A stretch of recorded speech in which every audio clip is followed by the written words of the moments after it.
Hello, and welcome to Interdependent Study, our podcast where we engage in the learning and unlearning work for collective liberation. I'm Aaron. And I'm Damien. Thank you so much for joining us today. Each week, we'll bring something new to the table and discuss our thoughts and feelings about it through the lenses of who we are and where we can go for a more just society. We want Interdependent Study to be a space where we're always learning with one another. And Damien, you're up this week. Yes, sir. What do you bring to the table today? I'm so excited because I have brought our December book to the table for us to talk about today. This is the 11th book that we've read for the podcast this year. Is. Yeah, it's just incredible. What a fun year it has been.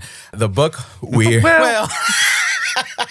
Asterisk. For us on this podcast, in terms reading of books. Yeah. It has been a fun year. Yeah. The book we're going to talk about today is called Friends in Common, Radical Friendship and Everyday Solidarities.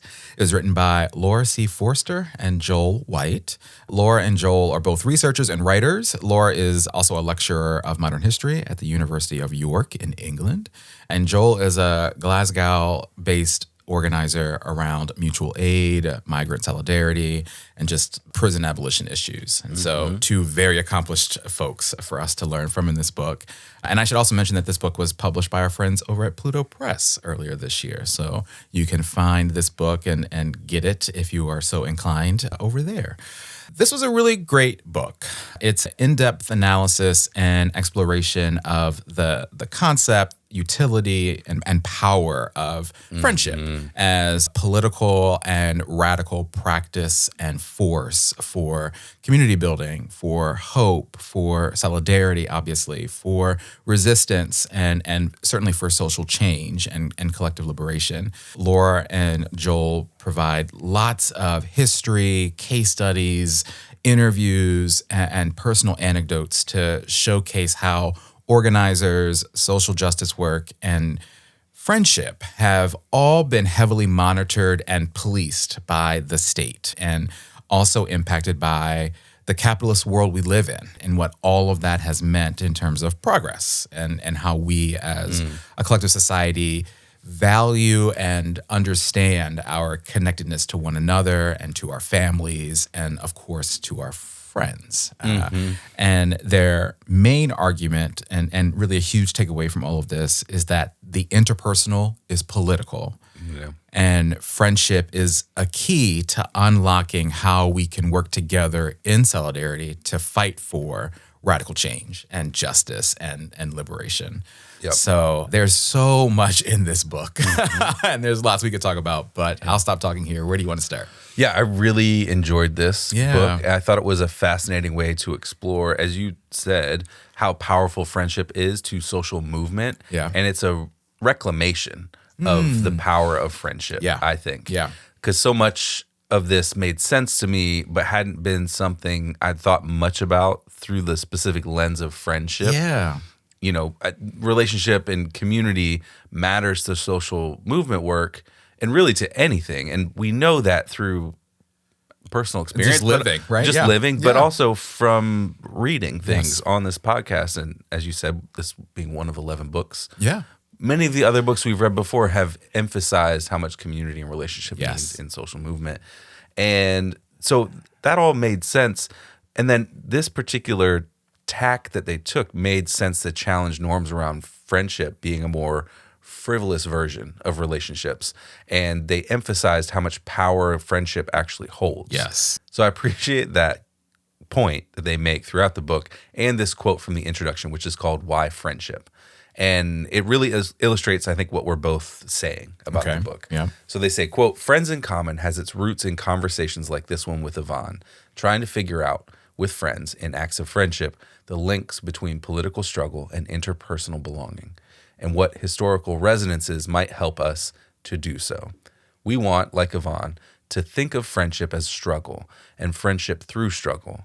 Friendship as both a political act in itself, a commitment to forming intimacies despite the individualizing and apathy-inducing capitalist machine, and as a key sustaining force within political struggles of various kinds. Well, that's good.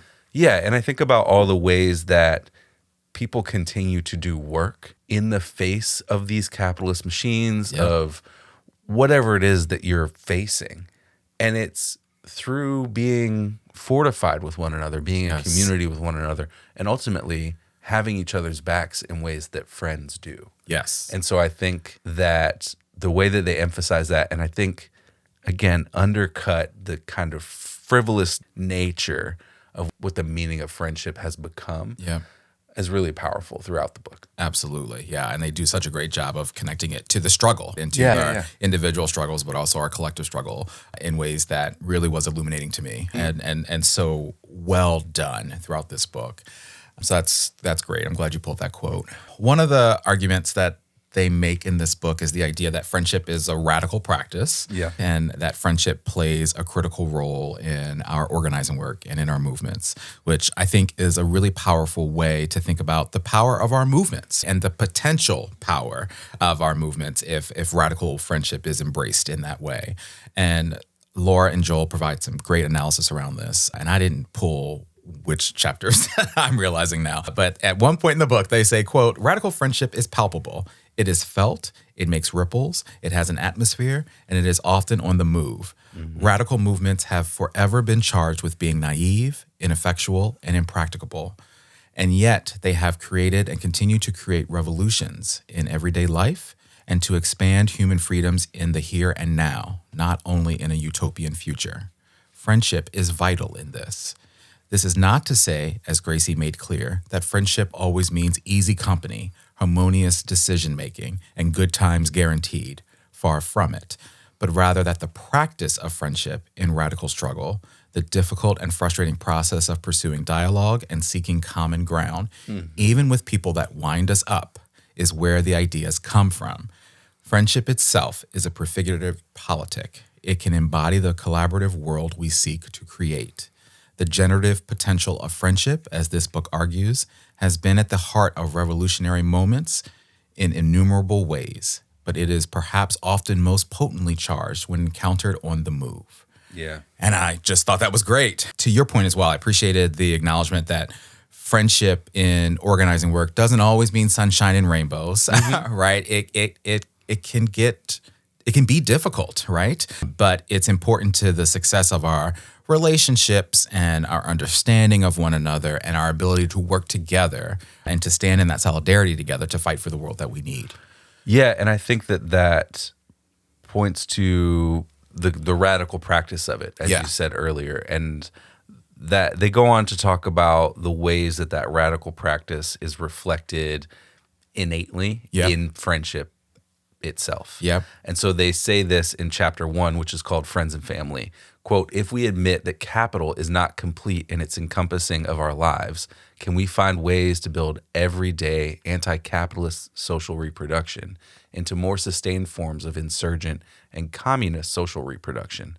This involves building critique and discomfort into our relationships, questioning how resources within a friendship group are shared and distributed, what types of care fall on who, how normative social scripts are deployed or left unchallenged. It means questioning why the distribution of caring labor is deeply uneven within radical movements today, with women often doing the brunt of the work to support people emotionally, care for children, and people with other needs, and stick around after the high-profile actions have finished. Challenging these trends may feel partial or small-scale, but it helps push us to let our everyday social lives be grounds for imagining something otherwise. We begin to move away from company towards dense bonds and who knows what else." Oh, that's great. Yeah, I love the practical, thought-provoking nature of this and using our friendships to dismantle the socialization we've been raised in. So we get to question white supremacist, capitalist, imperialist patriarchy, and we get to do that by understanding how those huge abstract systems imbue us with these weird concepts of who is supposed to do what and how they're supposed to do it and what's okay or not okay to do and how resources get shared within these friendships. And radically unpacking all of that is, as you mentioned earlier, it's prefigurative. Yeah. We're trying to build the world we want to see in an individual way. And it helps us interpersonally, but it also helps the work. The way that you do the work matters in so many ways. And I think that it reinforces all of it. Yeah. Well, and again, I think speaking about friendship as a radical practice, this idea of this quote that I get is this idea that we can figure that out within our friendships. Like our friendships are this testing ground Yeah. for this work. Yeah. And these are the spaces with the people that we know and we trust and we've developed these relationships and friendships with to be able to do this and to practice that, then to be able to model it on the larger scale. Yeah. Well, yeah, and as I think Ruth Wilson Gilmore said, we have to change everything. Yes. And I think that Miriam Kaba expanded on that quote and said that means we have to have a million little experiments. Yes. And those million little experiments have to happen somewhere. Absolutely. And so friendships are a great place to start to practice that. Absolutely. Oh, that's great. One of the other concepts, or major concepts, I should say, that they discuss in this book is solidarity. And I wanted for us to talk about that because I obviously love the concept of solidarity. Yeah. And I think they do a really great job of showing how friendship and solidarity are connected and how solidarity highlights our interconnectedness. And they argue that friendship is a powerful component of that, which makes a ton of sense. And so in one of the chapters, they quote both Lola Olufeme, who is a Black feminist writer and organizer, and Harry Blatterer, who is a researcher and lecturer, and they quote their thoughts on solidarity. And so I wanted to share those because I thought they were great. So first they say, quote, as Lola Olufeme admits, solidarity is hard to define, but she offers some rich suggestions. Working across difference, standing together in the face of shared oppression, and standing alongside those with whom you do not share common experience of the world. She also argues that at the core of solidarity is mutual aid. The idea that we give our platforms, resources, legitimacy, voices, skills to one another to try to defeat our oppressive conditions. Solidarity is an outlook and process, then, as well as a feeling. It involves reflection, material redistribution, and humility, along with the possibility of transforming those who practice it. And so then connected to that, they go on to say, quote, Harry Blatterer argues that friendship as instantiation of intimacy and site of moral learning is conducive to solidarity understood as felt concern for unknown others. He considers how the practice of friendship helps to connect private and public, or to put it another way, to connect the interpersonal with the societal so that friendship might help us understand the meaning and evaluate the quality of solidarity, not only cognitively and abstractly, but emotionally and concretely, comprehensively. Beyond its contribution to individual friends, then, friendship's intimacy, perhaps counterintuitively, bridges the divide between the private and public domains in societies of strangers. This is where we find its power. Friendship connects big and small ideas. It leaks out from the personal into the social, and it connects the hyperlocal and the international. And I just love both of those quotes because I think they hammer home the power of both friendship and solidarity and what's possible if we embrace both of them. And I think that connects to just what we were just talking about as well. Yeah, absolutely. Those stuck out to me as well. Yeah. I had them highlighted. Yes. So one of the other things I really appreciated was chapter 3. They had these great stories about people on lecture circuits supporting one another through their radical political education of people across the countryside in Britain. And the remarkable part of it, in my opinion, was this. So, quote, traveling, hosting, hospitality, effective connections, and intimate relationships embodied the utopian politics preached by many activists. In other words, friendship mattered. It was the means and the message. Ooh. And so I think this is a theme that we're picking up here, that the small ways that we practice these things help reinforce and reinscribe the politics that we're trying to live through those means. Yes. And I love that reflexive nature of the process of traveling and lecturing with the message that they were speaking about, and how that conditions of workers are shared across the countryside no matter where you are. Right. Victories in one area mean a pathway for victory in another. And broadening our analysis here means we're broadening our analysis at home. Yep. Or whatever that might be.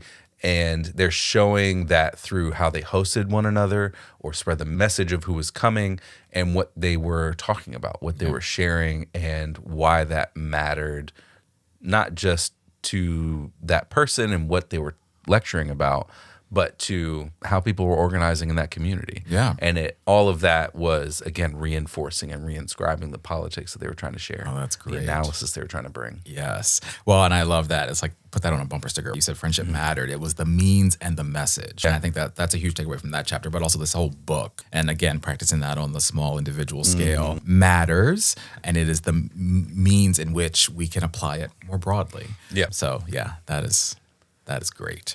All right. Well, this whole book is application, but let's transition to the application portion of our show. This is where we talk about how this book and our conversation about it apply to our everyday lives and work. My application connects to what I was talking about earlier around solidarity and the necessity and power of friendship. And so in the last chapter of the book, Laura and Joel say this, quote, "Acts of solidarity require an effort of imagination to empathize with the struggle of another, as well as inhabit a sense of shared possibility in addressing this. Such acts rely on a capacity to feel and experience that effort through actual experiences of intimacy and connection. And this relies on friendship." And I just thought that was such a powerful takeaway from this book, especially, at the end there. Just thinking about the insane fascism that we're living through right now and the division and the divisiveness of our society. And so to me, this book highlights just how powerful it would be if we would all collectively commit to and embrace this idea of friendship as a radical practice and a through line to solidarity, and as a way to work to understand our individual struggles and our shared struggles in order to work together to fight for the world that we all deserve. Yeah, absolutely. Yeah, great. My application is from the concluding chapter as well. Okay. Which is aptly called Friends in Common. Yes. And so they say, quote, "As should by now be clear, we don't believe there can be a prescriptive or universal way of thinking about friendship. We don't suggest that friendship is easy, or that it is always good or generative, or that it can solve all of our problems. Rather, we simply hope we've shown that practices of friendship are political, and that these practices have histories. Under different names and guises, forms of political belonging and ways of galvanizing community have forever preoccupied those interested in transforming how we live. We can easily get bogged down in these often competing histories, mythologies, and definitions, and we have. But by gathering these ideas together and using friendship as an organizing principle, we hope to have shown how we might more usefully draw on the rich practices of friendship that have happened, are happening, and can happen. Formal and informal, long-lasting and fleeting, intimate and anonymous, fraught and infuriating, friendship is central to ways of being in the world and to remaking it." Oh, that's great. And I think when we lead the way with friendship, sometimes the other things just fall into place. Yeah. And we can make sure that we still share an analysis and we sharpen that analysis together. Yes. And we can make sure we share values and we have processes set up for conflict and harm when those values, when maybe we're not living up to those values. Yeah. But when we can clarify what our relationship is to one another and how it is defined by friendship and affinity for one another, those other things can move more slowly and be defined more simply, more easily. Yeah. It matters. Like the friendship It matters. Yeah. Absolutely. To your last point. That's brilliant. I love it. All right. Well, let's talk about homework. How do we want to continue our learning and unlearning work once we leave the table? I want to check out some of the work from the folks quoted and referenced in this book. I talked about Lola Olufeme and Harry Blatterer. Yeah. There's just lots of incredible wisdom that lots of folks shared in this book that they used and applied so beautifully. And so it'd be great to sort of look through the book and find these folks and learn more from them and their work. I also certainly want to explore more of Laura and Joel's work. They've published in lots of different media outlets. It looks like the Guardian, Tribune, Roar Magazine, Dope Magazine, and Wire, just to name a few. And so I'd love to check out their pieces in those publications. Yeah. What about you? My homework is to check out some of the zines that are referenced in chapter 3, which is called Friends of Friends. So one is called Accomplices Not Allies, which is, quote, an indigenous perspective on abolishing the ally industrial complex, which that went around a few years ago. Yeah. I might have read it when it started going around way back when. Yep. But I don't know for sure. So read it again if it is indeed again. Yep. The other one is called Pals, The Radical Possibility of Friendship, which Ooh. just sounds fascinating. Absolutely. I forgot about those zines. So yes, Yeah. add them to the list. Absolutely. All right. Well, that's our conversation about Friends in Common. Really incredible book. Many thanks to Laura and Joel for writing it and for sharing it with us and the world.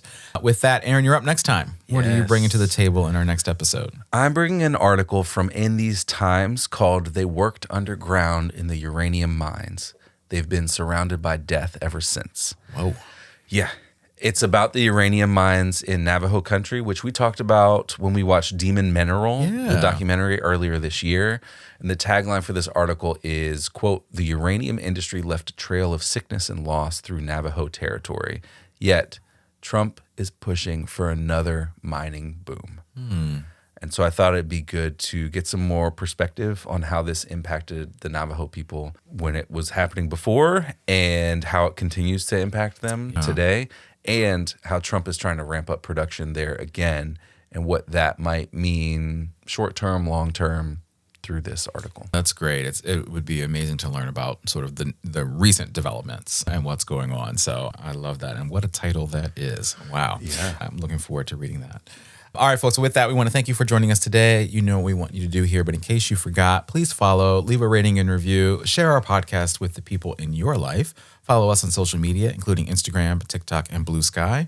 Check us out on YouTube and sign up and join us on Patreon to get notified about any new things we've got going on behind the scenes. Yes, thank you for listening. And remember, it's not about us, but it is about all of us. And we'll talk to you next week.